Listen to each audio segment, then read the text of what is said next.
Minister Sajjan, very nice to talk to you. Great, thank you for having me. I think one thing that a lot of people may not know about you is that back when you were in high school, you believe that you came very, very close to following a darker path. Tell me about that and what made the difference for you. I think the challenges that I think kids feel in high school, and all of us lived through it, going through the schooling system here in Canada, but also when I was in the Vancouver Police, I got to see those challenges in a different way, and you realize how close I became, and then I got to see some of the patterns, how close other kids have come to it. Because what happened in high school? It's just you could be with a group of friends, and all of a sudden one person makes a switch into getting into the wrong circles, and sometimes you don't even know. You just got a close group of friends. It's like a little team, and then if one kind of goes in a certain direction, you kind of all become part of it. Very fortunately for me, it was such at the early stages that I was able to identify it and made that switch at the nick of time. So what helped you make that switch, though? What was the difference maker for you?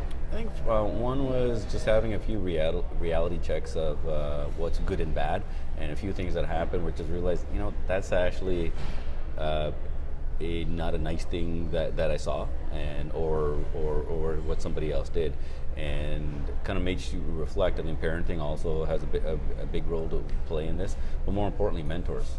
And I think I had some very good mentors that kind of tapped me on the shoulder and say, maybe this wouldn't be the right group of kids that you're hanging around with.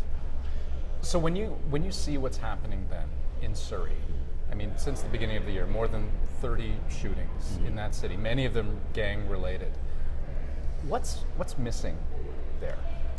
I think to talk about Surrey, Vancouver, we had our own challenges, and I was part of the Vancouver Police and Gang Crime Unit when we had tremendous challenges. Actually, in my riding where I grew up, Vancouver South, there was a lot of shootings. In Surrey, it just so happens that the negativity of some of those issues have turned into some significant violence, regrettably. But what it takes to deal with is the communities, policing, and governments working together and making sure that the enforcement is there, making sure that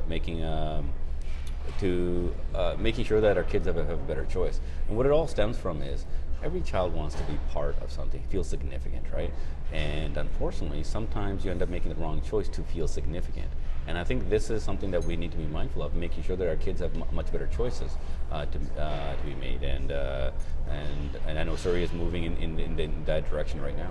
Well, but I guess that's the challenge, right? They're moving in that direction, I suspect. And the city would certainly tell you, we're doing all of those things, right? We have programs in place that would mentor young kids. We have police officers, more RCMP officers than before, right, who are visible on the streets. And yet, it doesn't seem to be working. So what was it then, in your time, as part of the gang crime unit in Vancouver, that worked, that Surrey has yet to do properly or yet to do well? I wouldn't say that there's not nothing that they have to do. I think it's being done, but certain things take time. When you want to stop and stop the violence, make those arrests, and making sure those arrests are done in a manner that's actually going to put somebody away for a significant amount of time as well. Well, and without having someone else fill the gap, right? Exactly. Fill the void, because that's what's happening. And I'm glad you brought that up. It's a critical point. We need to look at two things. I've always said is something you have to look when you're dealing with organized crime or gangs: displacement and filling the void.